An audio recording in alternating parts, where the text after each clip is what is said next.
Hello, friends, and happy Friday. Welcome to the Friday Conversation. We're very excited today to welcome a couple of guests. Layla, will you start us off with an introduction?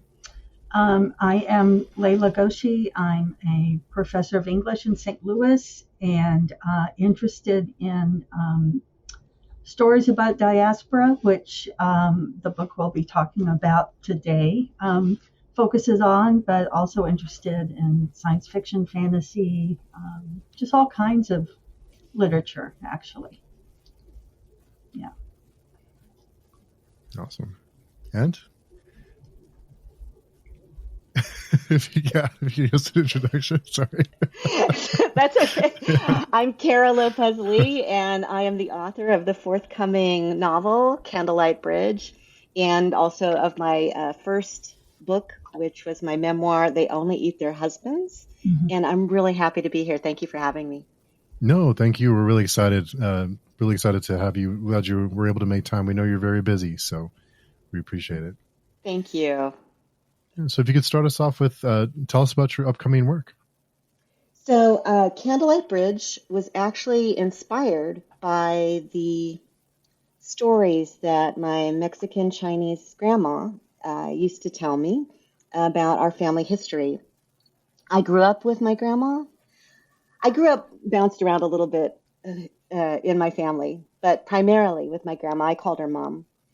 And her family history goes back to northern Mexico, to Chihuahua, Mexico, and back to southern China, a place called Choisan.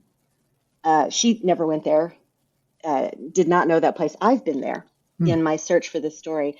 And the story, it's fictional. I mean, it's fictionalized.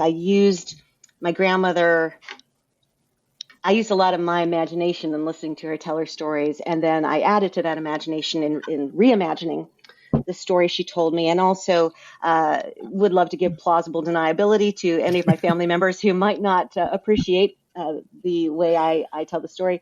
And so Candlelight Bridge is about what starts in 1910, takes place till about 1934, and it's the story of Candelaria Rivera, who she and her family in 1910 are running across the Chihuahuan Desert up to El Paso, Texas, to escape the rising tide of the Mexican Revolution.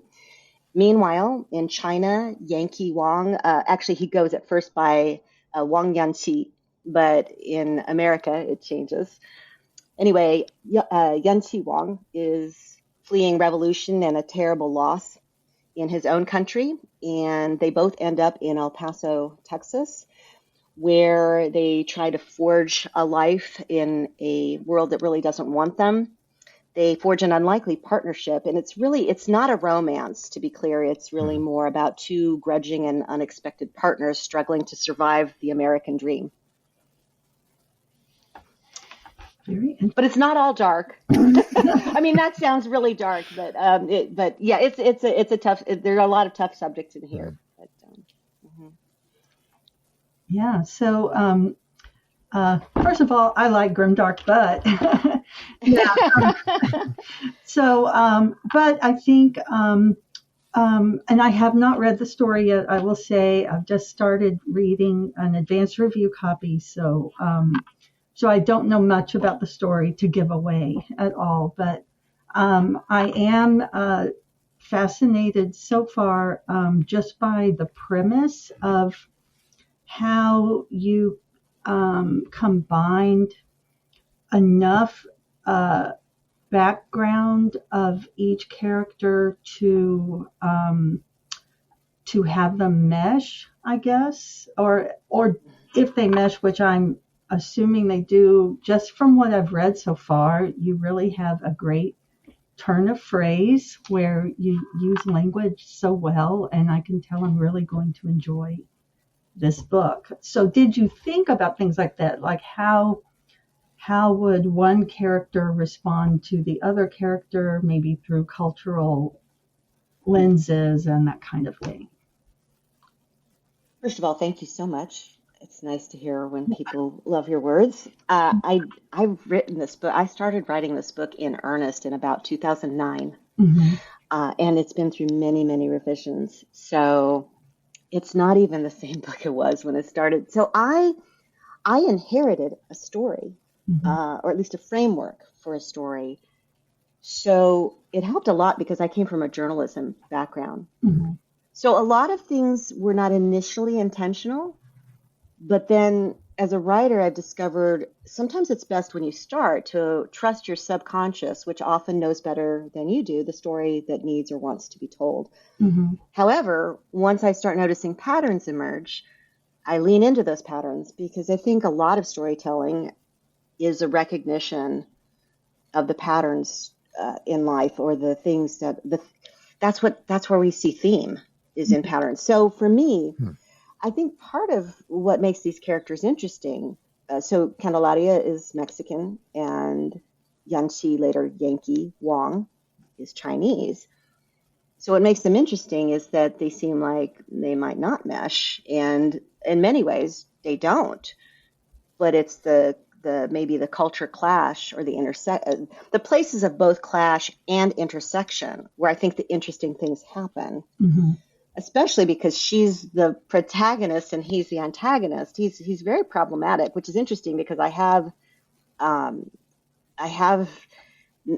put the readers in a situation where they're going to be going back and forth between them, and so you have to spend a lot of time with Yankee. And when I first started writing this book, it was pretty uncomfortable to be with Yankee, and it still can be very often. But I've had to learn how to grow more and more, to understand more and more each of these characters. And by the way, they're both very different from me, and yet I also wanted to find the points of resonance. So I guess the thing is, I will tell you about me, is that this story is very much a reflection of a question I've been asked all my life, because I'm mixed race. So from my father's side, I'm Mexican and Chinese, and from my mother's side, I'm primarily white. She is part Native American, but we didn't grow up with that culture. So, and I didn't have a lot of time with my mother. I mostly grew up, as I said, with my grandmother, who was my father's mother. So Mexican and Chinese and white primarily. And the question I got asked was, what are you? What are you? That's a loaded question. And sometimes it's meant kindly, sometimes it's meant simply out of curiosity, sometimes it's not meant so nicely. It just depends on when and what the context is. But this book is just part, or the beginnings of an answer, because it became a question I asked myself. And I would say that in terms of looking at multiple cultures existing in one person, which is common in America and increasingly common, it's a question about that we all have. I feel like in America, like there's a war going on inside of us sometimes, but there's also the melting pot, right? It's supposed to blend together. And for me, I felt both those things, the blending and this like war, like inside me is a perpetrator and a victim, and conquerors and the conquered, and also just people who were lost from different parts of the world coming together in what for them was a new frontier. So these characters, they both clash and intersect, and you will maybe find as you go along that there's a lot that Chinese and Mexican culture actually have in common. But for sure, if you read through this, you will also see many differences. There's one thing, and I'll finish with this for this part, but there's this one thing that happens in China early on in the book where I take you into something called Qingming, which to explain it to Mexican people, I always say it's kind of like a Chinese Day of the Dead, Dia de los Muertos. And it's not really. They have their own way of doing things, but yet it is, because they have a day where they go to the graves of their ancestors and they feast and they honor the ancestors. So there is an intersection, but they do it differently. So it's maybe that thing that happens every time that you look into different cultures, where you discover, if you're open, wow, how different other people are from me. And wow, how much the same they are to me. And I hope that's here. We'll be back after a quick break.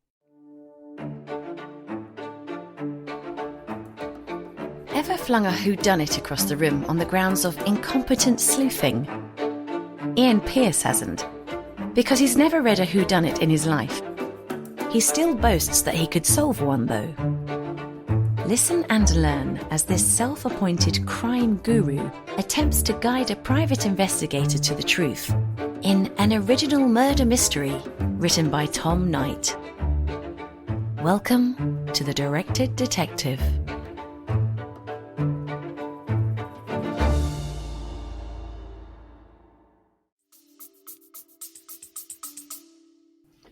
Yeah, interesting. And I'm remembering now, I've actually taken a couple of classes in Chinese culture and have done this past semester, 2 semesters we did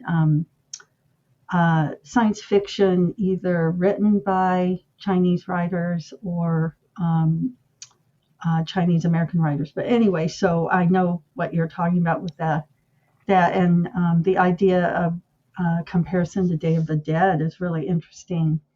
And it's made me wonder, just from you learning from your grandmother, did she exhibit both of those type of influences at all, or, Yes and no.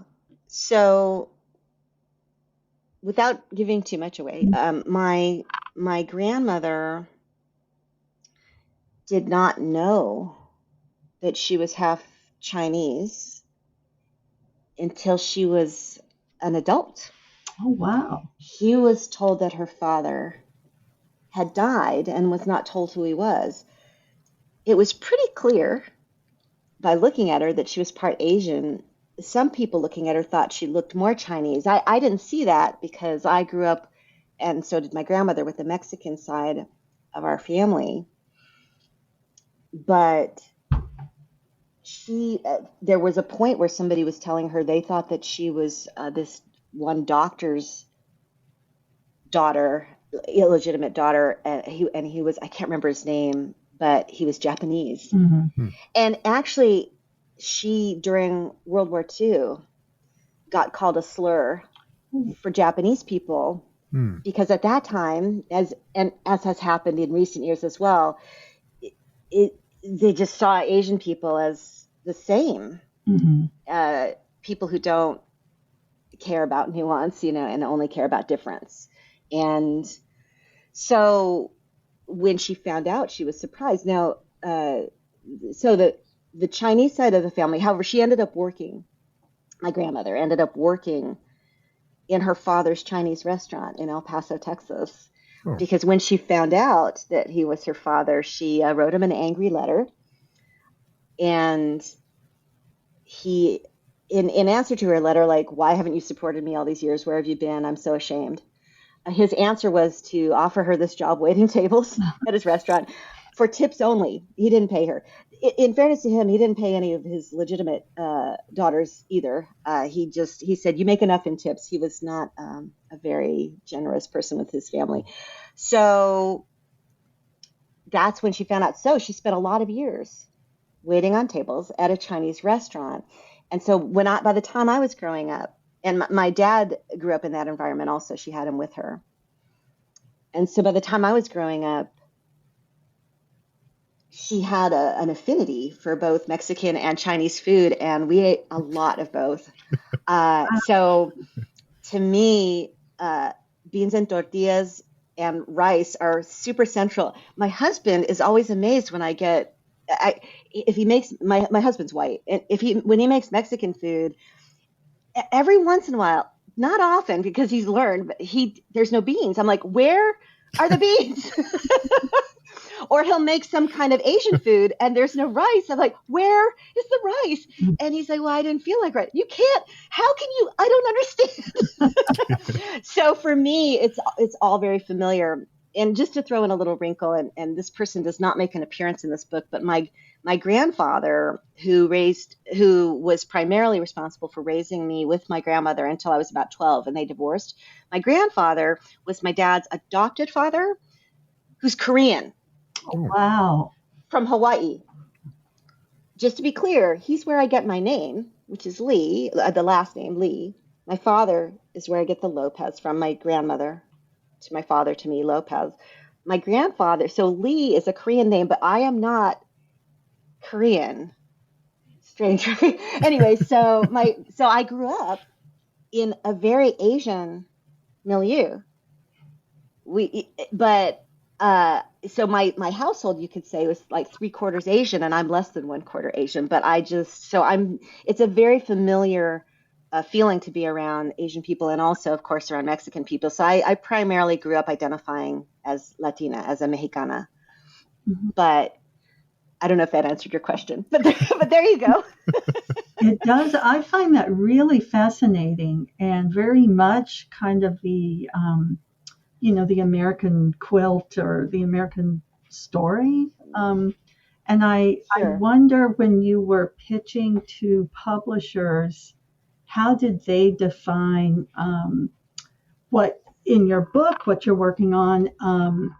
And I would imagine, just coming from that multicultural background, you're thinking it's a multicultural book. I mean, so what responses did you receive from publishers or agents or anyone? This has been a hard road Mhm. to hoe. So everybody had initial interest and excitement, and actually, even after they read it, people liked it or even loved it. I think they had difficulty imagining what they were going to do with it. Mhm. And I think that it's maybe more difficult for mainstream publishing for someone to be the one who's first to acknowledge Mhm. a very obvious reality, which is that this country is increasingly Latinx, Mhm. increasingly mixed, increasingly filled with darker people, and also a lot more mixed race people. When I was growing up, so I was born in 1963, and when I was growing up, oh yeah, oh okay. So when I was growing up, being mixed race was way more odd, which is maybe partly, sometimes when I tell people I got asked that question so much, what are you, are surprised. Younger people are surprised.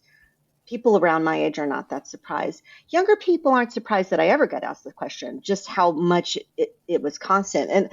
And also, it was more, if you saw pictures of me from when I was younger, it was way more obvious that I was a little Mexicana girl with something else going on there. You couldn't quite tell what, right? And I think that that question is becoming really important. It's actually a question of what is America, because it's theoretically a melting pot, yet most of the voices that get the most play, or have traditionally, have been white voices and male voices. There are a lot of wonderful works that are being acknowledged, and there's particularly a big surge right now, which I'm super excited to see, in Latinx literature, and more women's voices in that. Mhm. When I was growing up, there was nothing. I mean, I got inspired by Louisa May Alcott, who's wonderful, Mhm. but I didn't, like even Sandra Cisneros, which was one of the few out there, when I was looking really hard to find somebody who I could see myself in. Even that wasn't around when I was a kid, when I was coming up. So here's the thing. I feel like the literature is starting to reflect America, but it's got such a long way to go. And I think for publishers, this thing of Mexican and Chinese, I will say it's a very small but significant minority that was made possible by the circumstances of the Old West, the old railroads, and the Chinese and the Mexican cultures coming together. There's actually a small but significant population like that came out of El Paso. Hmm. But the idea of mixture in general is becoming so, I'm just super aware of it. I look around for it because I'm always looking for reflections of myself.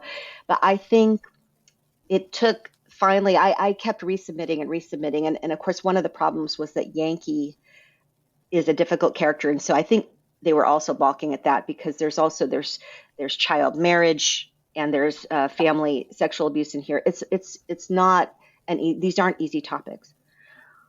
I don't think I'm super heavy-handed, but they are difficult topics. And so there was that. And so I kept going back and back, and ultimately Flower Song Press, the one that picked it up, they specialize in voices of the borderlands, voices you don't normally hear, marginalized voices, the stories that maybe aren't getting picked up by mainstream media. So this was perfect for them. So that was my journey to getting published. It's not the whole journey. Some of it was great. It's the agony, the ecstasy, but that's the gist of it. Yeah, that's interesting to me, because I think actually that is the more real of life, is the multiple influences we're in. And like Steve, I don't know if you've always lived in New Mexico, but I grew up in Texas, in Dallas, and my best friend, her parents were from Mexico, and just all these different influences, and then my own family heritage was Arab, and it just seems, and I moved up Northeast for a little while. I still miss Tex-Mex culture because I'm in St. Louis. So, and whenever I go back into Texas, I'm like, it's, so I almost, well, not almost, I do kind of relate to the cultural aspect actually of your book, because I'm recognizing like the words and the, Yes. yeah, and that kind of thing, so I feel like there's a realness there that maybe publishers haven't cottoned on to yet, maybe because it's easier to market to like big concepts versus the minutia of different multicultural influences. I don't know, but yeah. I will say on the final pass, every pass that I did on the book in response to some of what I was hearing, it did become a better book. Mm-hmm. And so to what extent that might have influenced the final decision of that person. In other words, if I had appeared to any of those other publishers with the book that I brought in hand, A Flower Song, might they have had a different answer? Mm-hmm. Who knows? It's very difficult to go to a publisher a second time, and Flower Song really feels like the right publisher for this specific book. It feels like a match made in heaven, Mm-hmm. or a match made at the border. But it's the difficulty that I think a lot of people were having really was with Yan Xi Wang, with Yankee. I had to find a way to relate to him, and it was very difficult because he is problematic. He's been through a trauma, and he doesn't come back from the trauma a better person, even though he very much wants to be. And it's tragic in the traditional idea of the word in literature, where the tragic hero is their own internal flaws are what undoes them. Those are the things that are their undoing, and I feel like he is that. But until I could empathize with him, it's difficult to empathize with him. But until I couldn't really write him in a way that would make people comfortable to read about him. It's still uncomfortable reading about him sometimes, but I think in a way that where we're more curious and enjoying what we're finding out, rather than feeling just horrified the entire time. We're more curious and interested, and maybe, and this was the part that was hard, maybe finally actually, yes, seeing some of my own humanity in there, and what needs to be, things that need to be forgiven in myself and in others. And I think that's the thing that maybe really was what finally grabbed someone. Not, I mean, or rather made it so that they weren't failed, that I didn't fail to grab them, because they were grabbed by so much, but they were just uncomfortable with him. And now I think people can can go, okay, there's a person in the story who's difficult, but it's not insurmountable. I mean, there should be challenges in a story. To me, it's funny. I always think about a novel as an agreement to be very uncomfortable and in tension and in a state of tension for like 8 to 15 hours, depending on it. It's so funny how much we love stories. Yeah. Because we are agreeing to be tense and stressed out, waiting, right? And the better the story is, the more stressed out we are. Yeah. You watch a movie, you're stressed out for 2 hours, but yet somehow we love it. And so yeah, you do want the characters to have problems. It's just how much can you take? Yeah. For a character like that, are there any methods that you use to humanize them in some way, to not make them too unlikable? Or do you try and mix in a little bit of humanity to those kind of characters to kind of keep the reader engaged? Yeah. Sure. But how? I don't even know if I can answer that. I mean, I do it by doing it. So for me, it's a matter of, I think what I said about trying to find, why is he doing this? Why does he think he's doing these things? What's his rationalization? How do we rationalize our behavior? Because let's face it, we all do it. We try to, and when I say rationalize, I don't just mean rationalize, we do something bad and we rationalize it. All day long, we're making choices. All throughout our lives, we're making choices. And some of them may be between something that seems like a good idea and something that seems like a bad idea. Other times, we don't know, like, what's the right thing here? Being a human is exceptionally hard, or there wouldn't be any literature.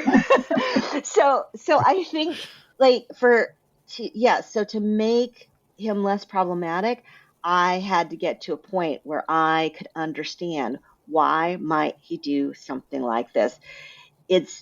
And maybe it's the resistance to doing that can keep it from getting to the point where, okay, now I can handle this. Now I can sit with this. And so I had to look inside myself. Why is he doing this? What is he thinking? What is he feeling? What has he been through that makes him think that these things are okay? So is there like maybe an emotional Sure. foundation or drive? Yeah. Sure.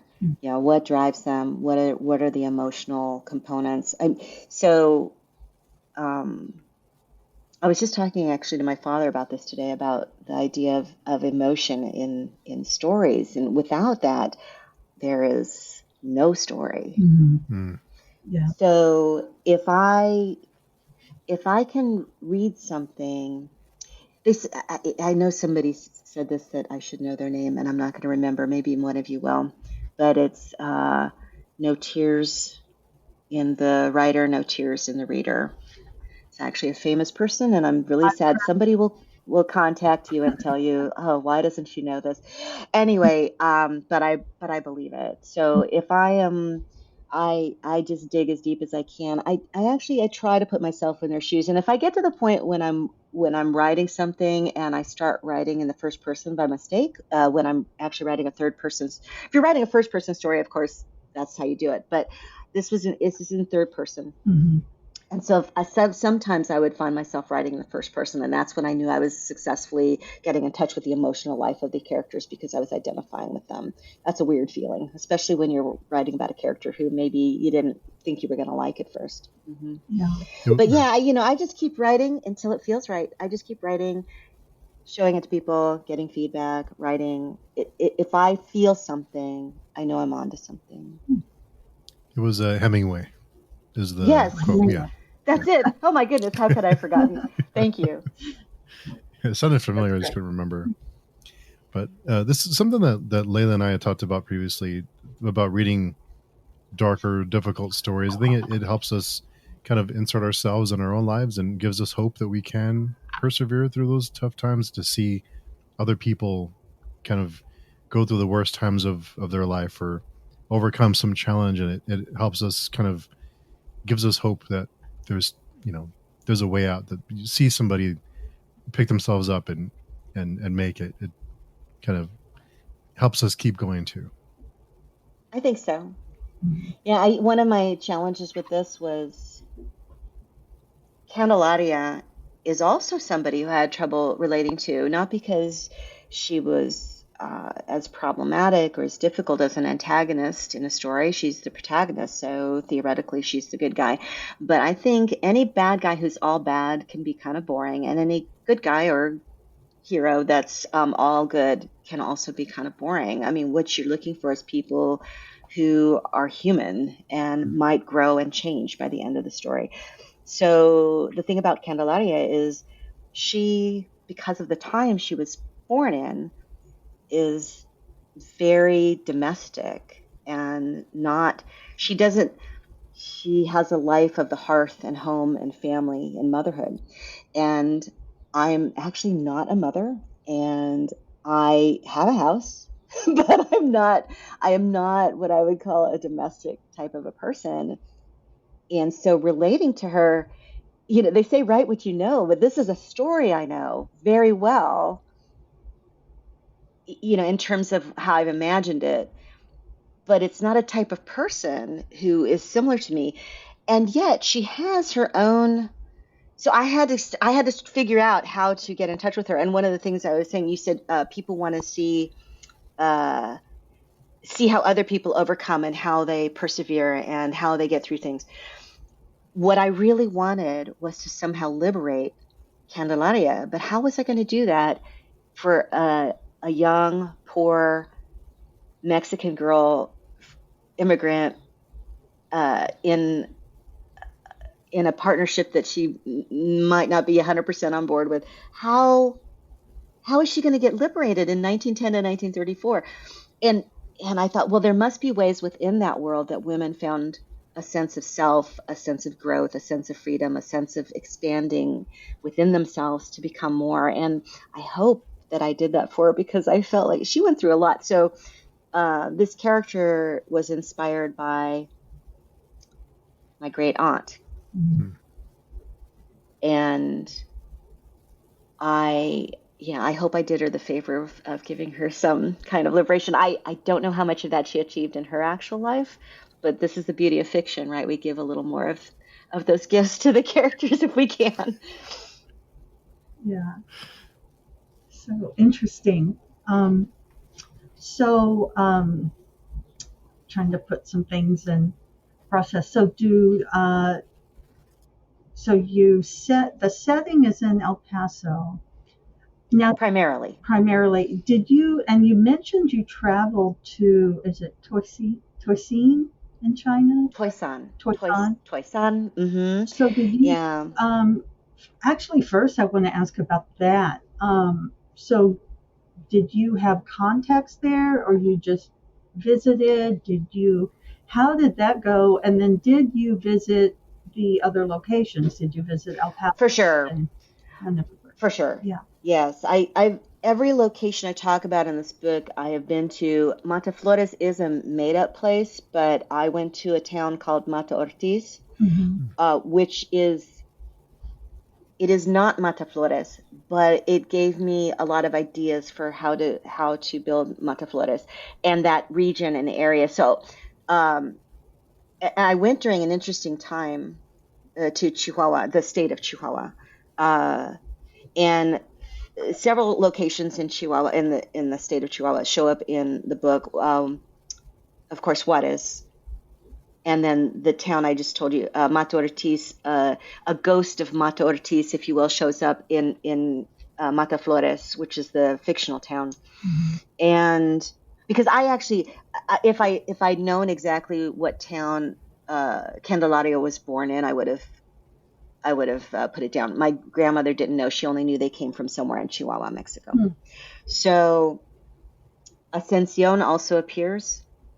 And so does a place called Casas Grandes. Now, Casas Grandes, which I also went to, Casas Grandes is a city, but there's also an archaeological site called Casas Grandes, which it also goes by the name Paquime, which it's an ancient. It's a land more like it's a ruin that looks much like an ancient fortress that you could say is another one of those.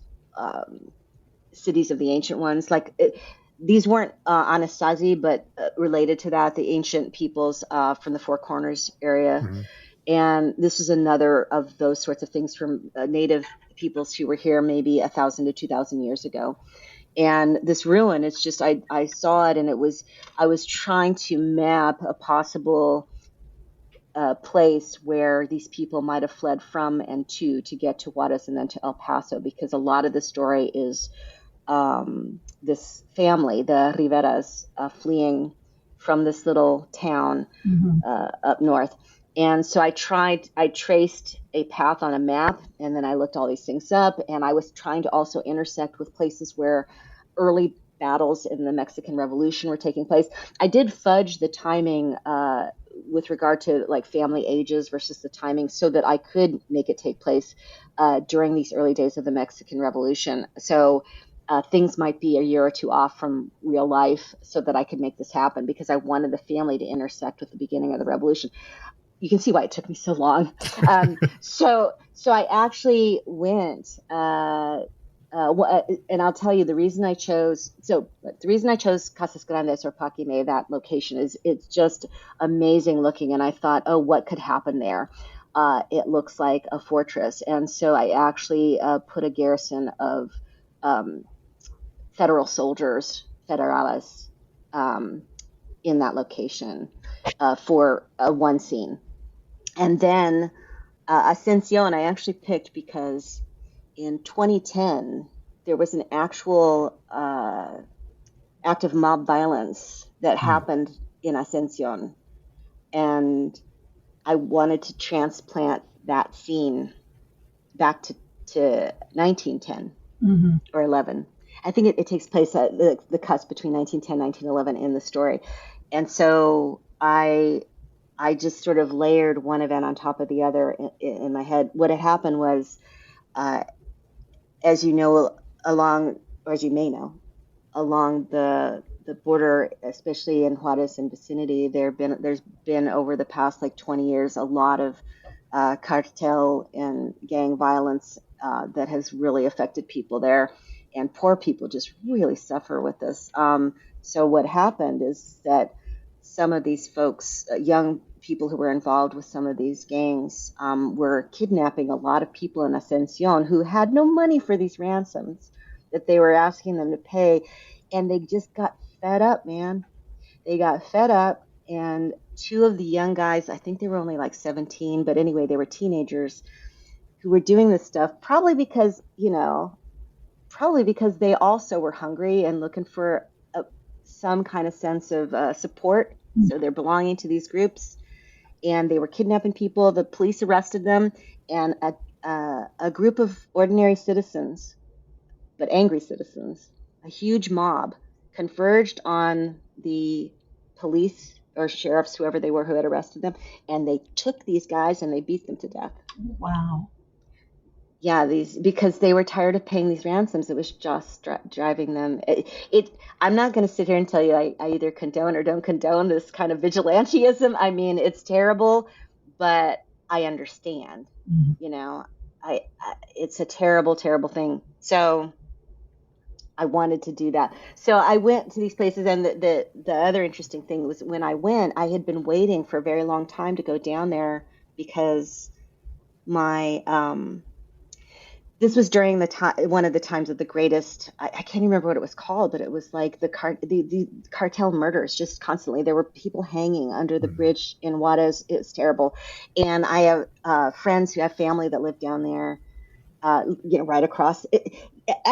Again, as you probably know, El Paso and Juarez are just really one city with a border down the middle of it. And you can definitely see the difference in economy on one side or the other, but it's not as easy to tell as it used to be. And sometimes you can't even see this seam that divides them. You just can't see. So, but all this violence is going on the Juarez side, and I wanted to go, and I kept waiting for it to abate and to end so that I could go. And then finally, it just wasn't abating, and I'd been waiting for like 5 years, and I said, okay. I just asked my friend who had family down there, can I go and hang out with you and your family? And they said yes, because she still would go there and visit. And so they took me on the road trip to go see these things. And they knew when and how and where to go to feel comfortable and safe. They don't feel comfortable and safe, though, just to be clear. It's just she did it anyway because she wanted to see her family. And this time I went along. Mm-hmm. And that's how I was able to do that.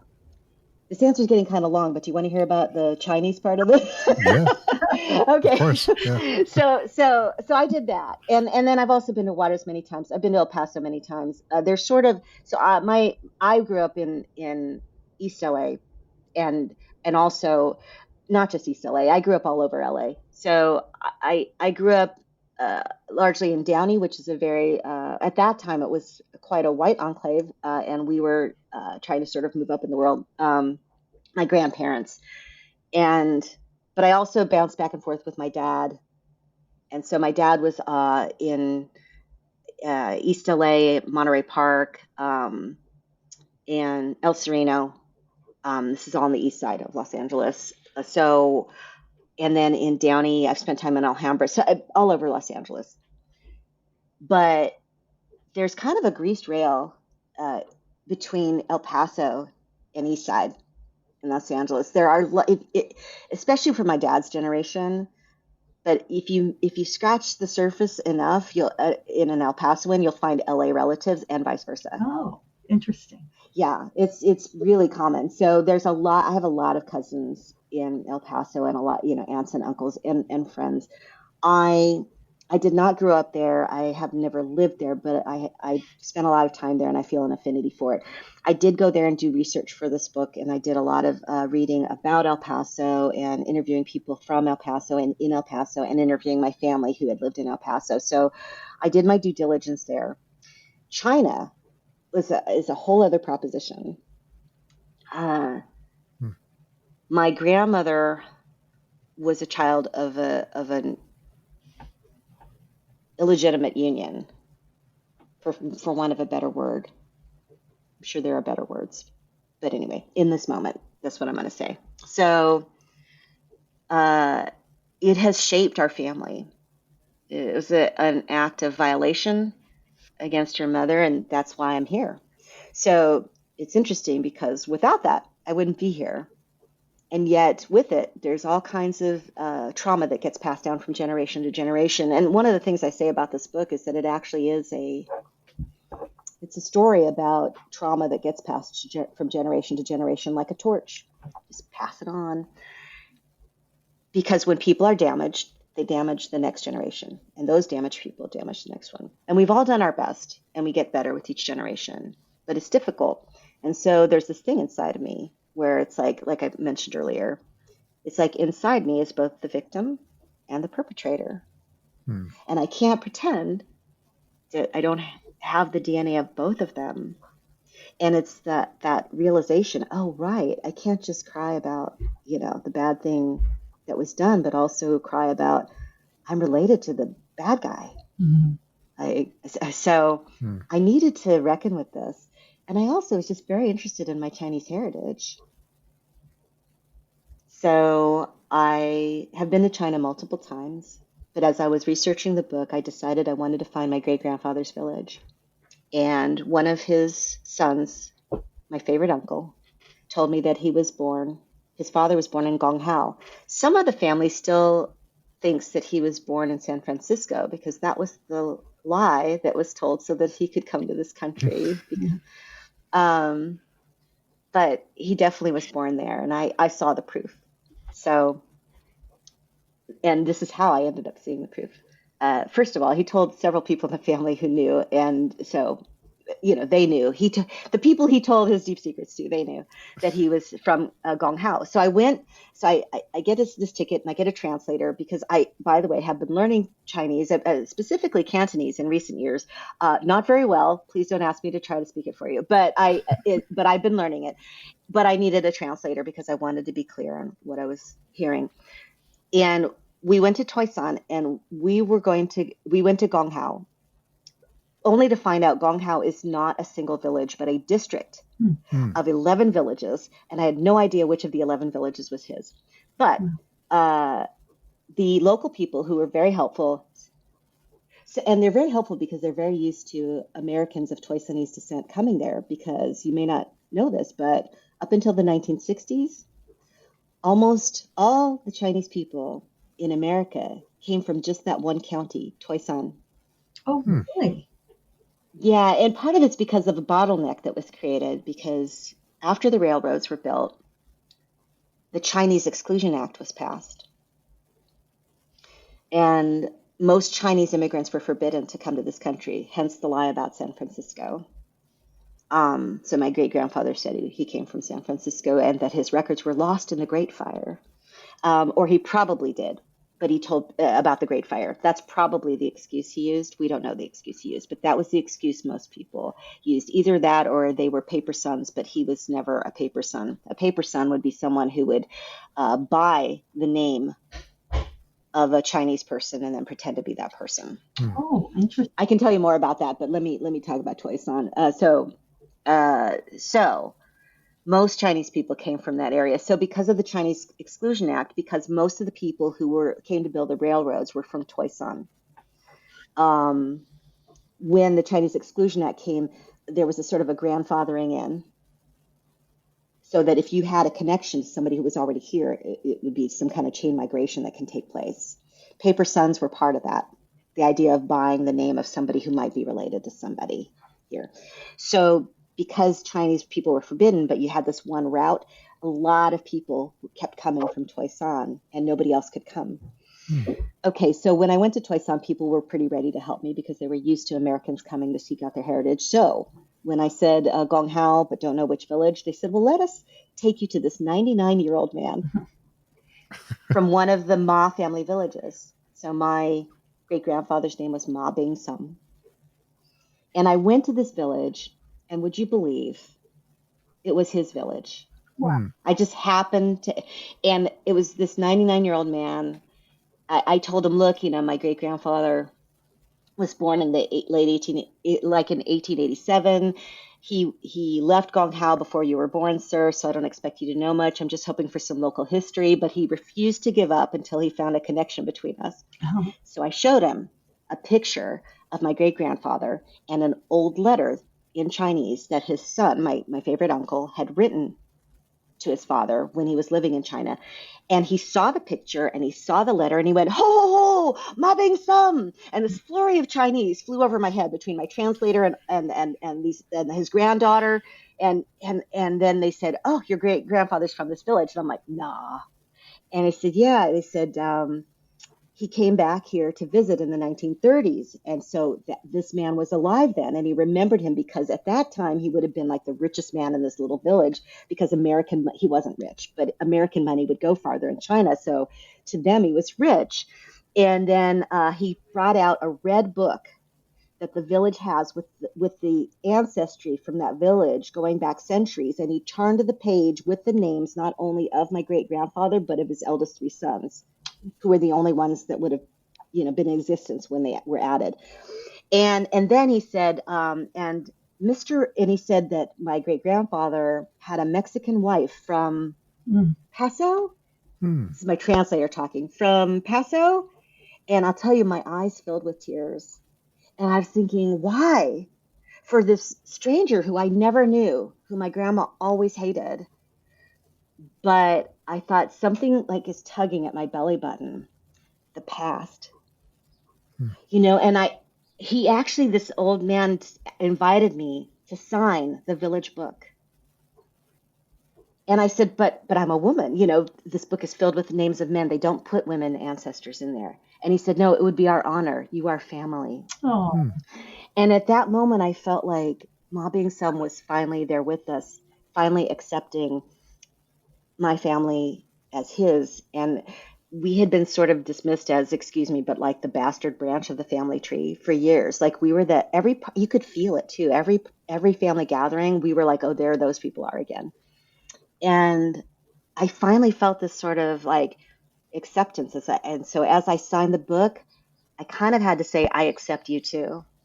Declaring in writing, I belong. So I'm the only woman in Geetngon's. It's the village of Geetngon. I'm the only book in their book of male. I'm the only female name in their book of male ancestors. That is amazing. And so he actually told them he had a Mexican wife, even though Well, he did. he did. He did. Oh, okay. Okay. All right. Yeah, I'm trying to say all these things without giving too much of the book away. He had a Mexican wife, and he also had another Mexican mother of one of his children. Oh, okay. And the Mexican mother of one of his children that wasn't his wife, that's my great grandmother. Oh, okay. Okay. Okay. And if you want to find out more, you got to read the book. Yeah. It must have been amazing to be around the world and to find your history like that, just in this little small village, and just to feel that belonging among strangers that you have a connection to, but just must have been an amazing experience. It was, and they were super sweet. And I will tell you, the translator and I are still friends. We actually went back to celebrate Qingming with them and to celebrate his 101st birthday. Oh wow! But I still talk to the translator every once in a while not on Zoom because they don't allow that there, but on WeChat. Mm-hmm. Wow, it was amazing. Yeah, I take Cantonese lessons every week. I have a teacher in Hong Kong. The next book, there'll be a sequel. The next book a lot of it will take place in Hong Kong, and and Guangzhou is another place where some of the next book will take place. And wow. So, mentioning a sequel, are you finding the preparation and the development of that easier than the first book? No, it's even harder actually. And mostly it's harder because I wasn't trying to rewrite a first book while I was writing the first book. So with the sequel, I've been working on the sequel, and then I have to stop and rewrite the first book again. And then I would work on the sequel a little more, and then I'd have to stop and rewrite it again. And now I've been getting ready for the book to be released. Mm-hmm. And I keep squeezing where I can, squeezing in where I can all the research and the writing and the revising. And I feel like really I've barely begun. I mean, I have something like 100 pages that I have written, but I bet you only 50 of them end up in the in the book. Sometimes you just have to feel your way around. But I will say I do feel more of a sense of I know enough about how this works to trust the process, Mm-hmm. and to be willing to go where it carries me, and to not be afraid if it takes time to just keep moving forward. What else am I going to do? I mean, I love to write, so I'll just keep going forward until something is on the page, and then I'll write the next thing, and then I'll research the next thing. Yeah. So it's easier and harder. With a story so deeply personal for you, how does it feel to have it to release that out for anyone to read? Is it any different than your previous books, that the anticipation of it being released for anyone to read? Yes, this story, so my first book was a memoir, and I hadn't planned for it to be one. It's just what I had in me at that time, and so that's what I wrote. And I like my first book. But this book it feels like it's lived inside me since I was born. And it feels like the story I've always been meant to tell and wanted to tell. And so the depth of meaning for me is bigger. And so releasing it into the world, I feel is more exciting. I was super excited with my first book. I mean, I was jumping up and down like a cheerleader when I heard I was going to get published. It was super exciting. And I enjoyed experiencing that book because it was about my 9 years in Alaska and my journey around the world alone. And those were amazing times. This just has so much more of a deep saga, and it is a novel. It's not my story. It's their story. And it's been an honor to do it. I will say I've also been a little nervous because this isn't a time when talking positively about people who are crossing the border or coming into this country without supposed documentation of some kind is not super popular with some people, and to say the least.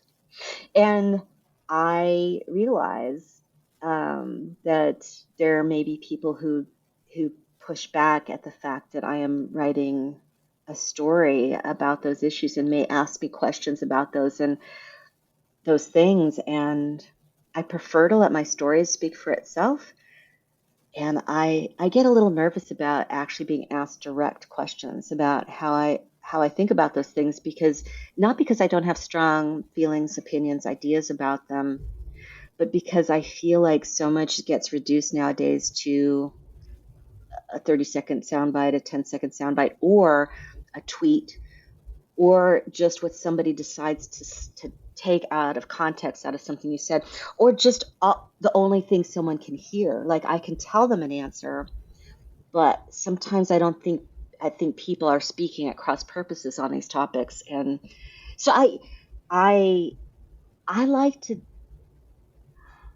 present stories so people can decide things for themselves, so they can say, well, these are human beings. They're not statistics. Mm-hmm. They're not some boogeyman that's been created by statistics and people who have an agenda for you to consider en masse as some kind of public problem or societal ill that doesn't have a human face. I'm here to give you human beings who have full lives and reasons why they do things, and who may be under dire circumstances in a place where borders, have not always existed, or where people are welcome to varying degrees at different times.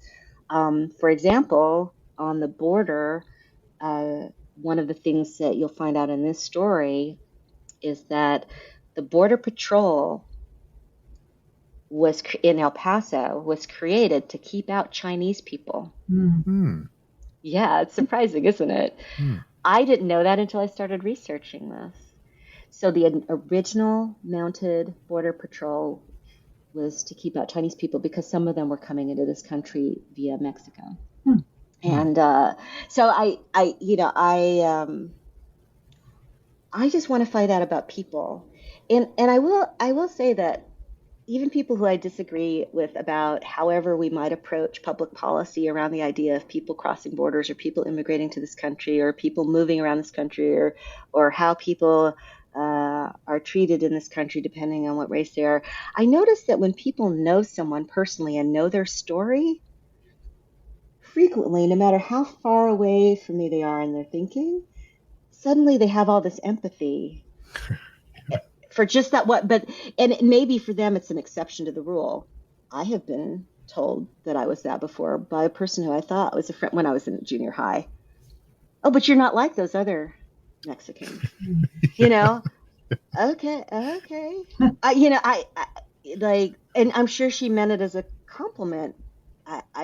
People don't understand always what they're saying to you.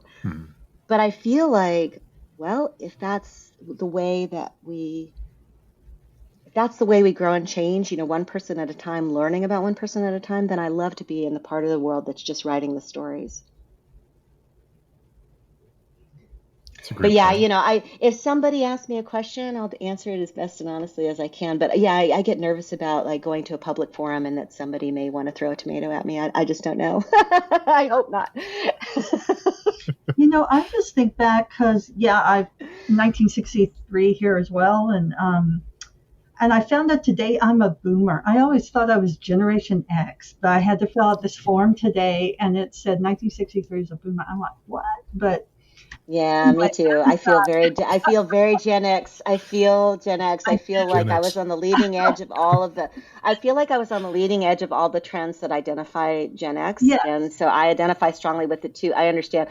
By the way, for a couple years at the beginning of that designation, you and I were Gen X. Yeah. At the beginning. Yeah, they used to cut it off in 1962. And then one day they just said, nope, 1964. And suddenly we became baby boomers. Yeah. But what I was going to say, growing up in Texas, it was not, there were occasionally conversations about the border, but there was so much interaction and back and forth. And I even I was a literacy tutor for a while for people from like migrant farm working families that went back and forth across the border. I mean, they would come over for farm working, and so I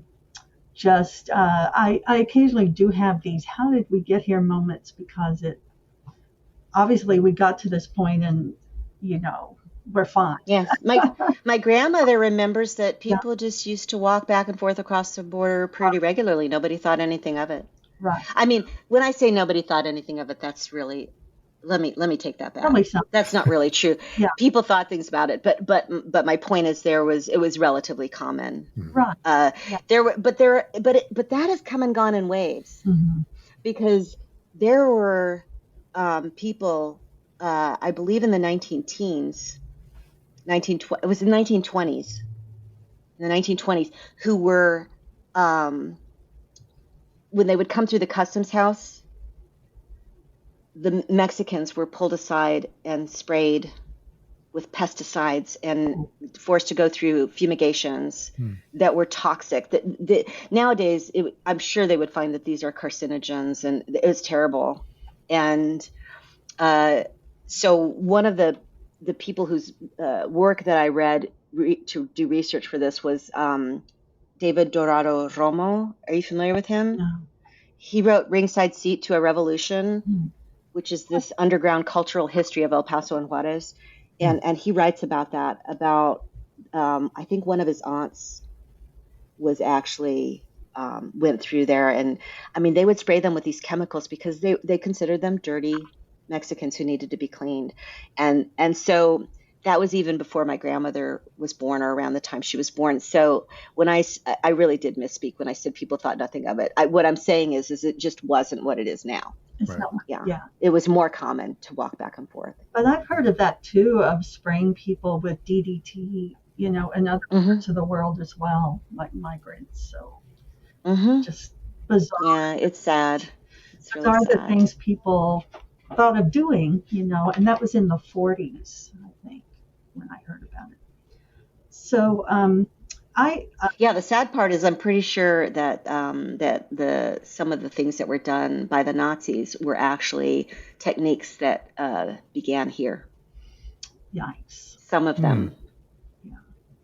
Yeah. Yeah, this is what I mean though. This is what I mean. Like if I say something like that at a bookstore, I assume most of the people who would come to hear about this book would not have a problem, but I just wonder, is there going to be somebody who's going to say, something to me about that?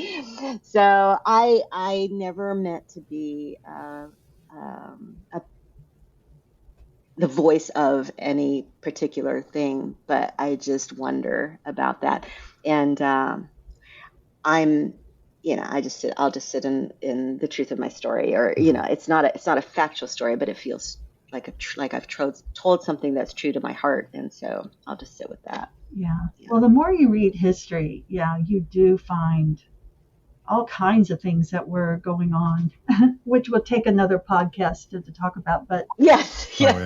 that you would not realize that might have been conceived of here and used somewhere else, or vice versa. And it's fascinating and scary. And a couple of things just real quick. In St. Louis, we've had this was later, but we have radioactive waste from Oh no. the what is it? The project down in your neck of the woods, Steve. Los Alamos, or Oh, the yeah. nuclear weapons. Yeah. The original bomb. We have that radioactive waste we're dealing with here, and then they did do a study of some kind of chemical in St. Louis by spraying the some projects that were built back in the 50s, 60s, and just decided to see what would happen if they sprayed it, in that area. So just, so it's important to study history, folks.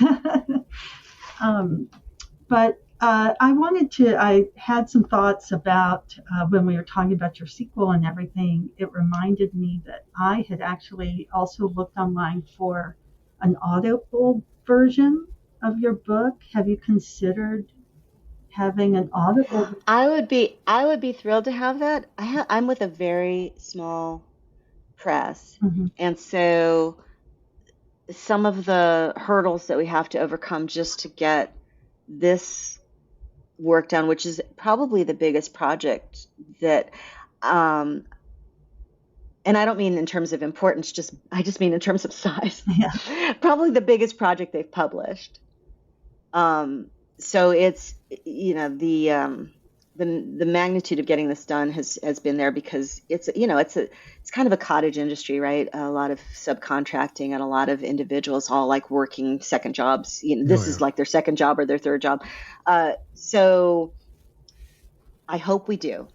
Right now, literally when I get off this call, I'm going to check my EPUB file, which is going to become the digital version of the book.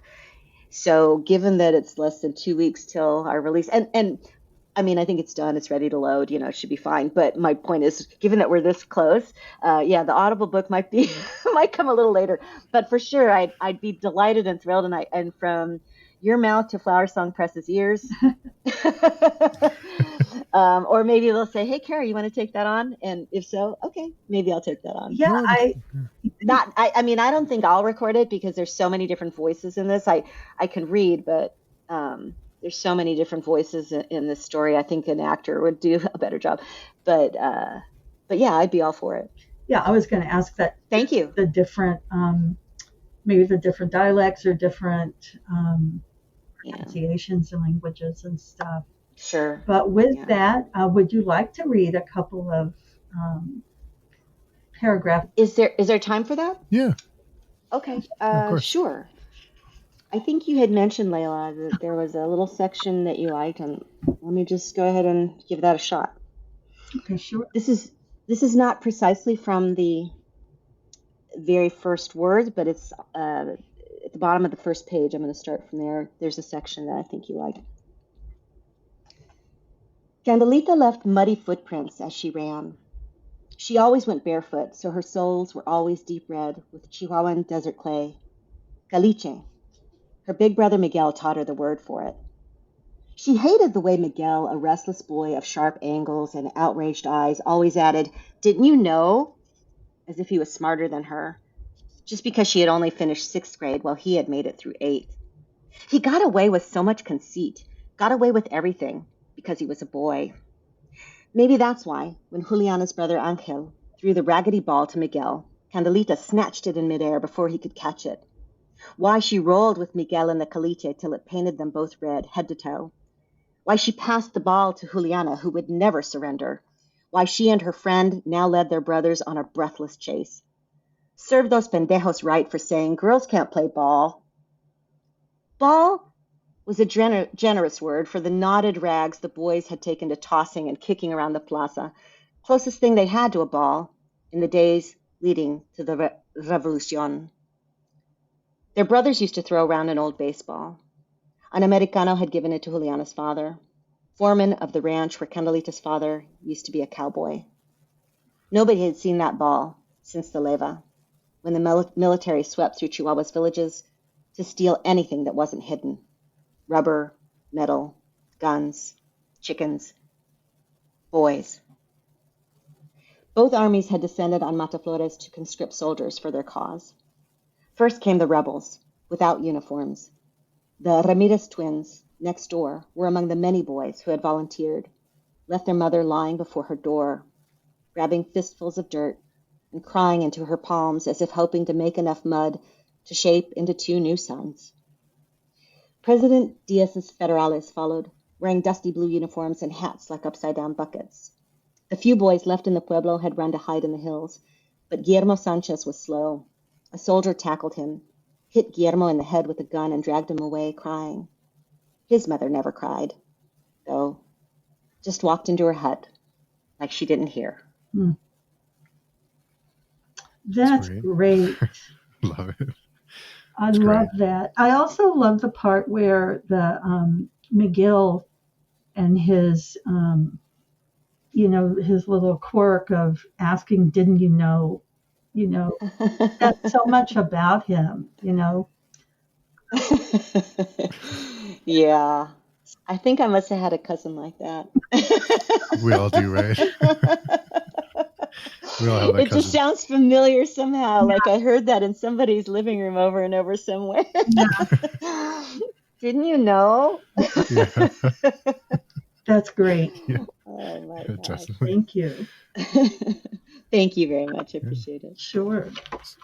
There's a couple, and don't want to keep you too long. There's just a couple of questions I wanted to ask you before we Sure. wrap up. One of them is, I'm excited to hear your answer to this because it's something I ask all the guests, but do you have a favorite family recipe? You know, okay, so I'll give you two answers. My favorite family recipe it's from my Mexican grandmother, but it's not Mexican. It's just I love her pie crust.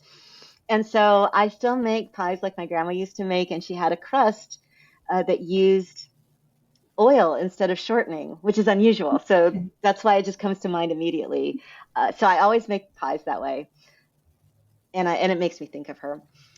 My favorite thing that my grandma used to make, it's not something that I make, but I always love. It's a comfort food. It's just cocido, which is just, or other places they call it caldo de res, which is just beef bone soup, with bits of beef and vegetables in it and cumin. But it has a very Mexican flavor, and I like it with beans and tortillas, and that's it. It's super ordinary food. But when I eat cocido, I will say I do not make it myself. I buy it at the best place I can find that makes it. or a family member sometimes might make it. Yeah. Yes. Something about grandma's food is always the best. Yeah. The best Yes. thing. Yeah. She used to make great albondigas too. Oh, nice. What can I say? I like soup. So the last question we have for you is, what was your first job and what did you learn from that experience? Oh my goodness. My first job was at McDonald's.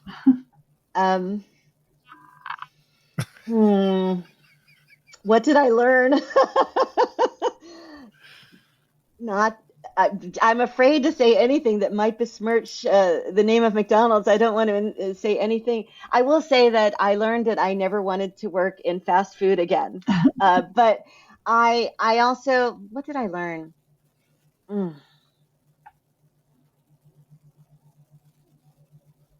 I think I learned that it's funny. I keep wanting to talk about impressions.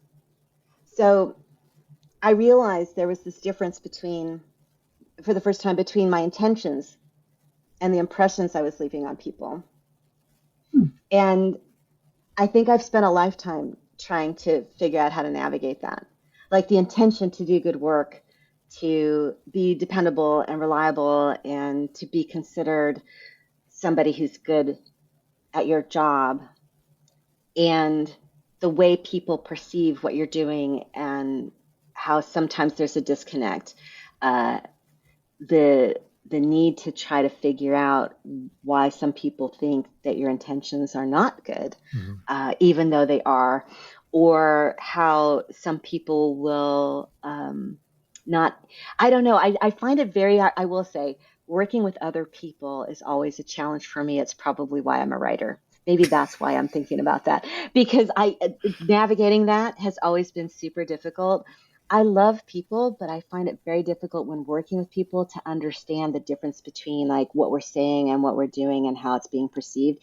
When I'm by myself with words, I can it's a conversation by myself. And then when the reader reads it, they're doing the listening and the interpreting by themselves. And we get along great. Or we don't, but we don't have to know about it. Yeah. Yeah. All the friends when you write are your own characters, so you can. Yeah, something like that. I mean, I do have friends, so don't get me wrong. I spend a lot of time around a lot of people, but the working part, that is a difficult place, to work in a place where there are a lot of other people. I ended up usually working in places where there were small numbers of people, and then it was wonderful because then you can get to know someone one-on-one. But to interact with large numbers of people that are, and especially because there's customers just rotating through so fast, I still remember the people shouting out 60-second orders, 60-second orders, fast, fast, fast. Yeah. Wow. Yeah. Well, thank you so much. It was wonderful talking to you. Hope to do it again Thank soon. you. Thank you. It's really wonderful being here. You're most kind, both of you. Thank you. In the meantime, where can people find you? Where can people find your work? Well, the easiest way to look me up is I try to keep consistent. Everything is either at Cara Lopez Lee or Cara Lopez Lee. So just Cara Lopez Lee, no hyphen. And if you look that up, you'll find all my stuff. The book is for sale in all the usual places. Flower Song Press, of course, which is the publisher, they sell it. Bookshop.org, Amazon, but pretty much anywhere you can normally buy a book.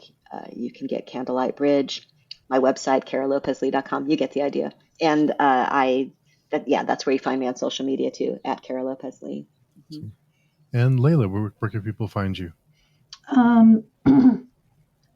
Probably what's now known as X. I also have a magazine. Yeah. The space formerly known as Twitter, we'll put it that way. Also, I have a magazine that I'm running, a web magazine called Balladine Magazine, and I have a few things coming out like stories and poems. And most recently, I don't know if you've seen, we had a Kickstarter for an anthology called Arabian Horror. So my first published horror story will be coming out probably next year. So that's a new direction for me. So just kind of fun, Yeah. So horror can be fun. So yeah. And it is fun, and it's very popular right now. Yeah. Well, thanks to both of you. Really appreciate it. Really, I know you're both busy, so thanks for coming by, and we'll talk very soon. Thank you.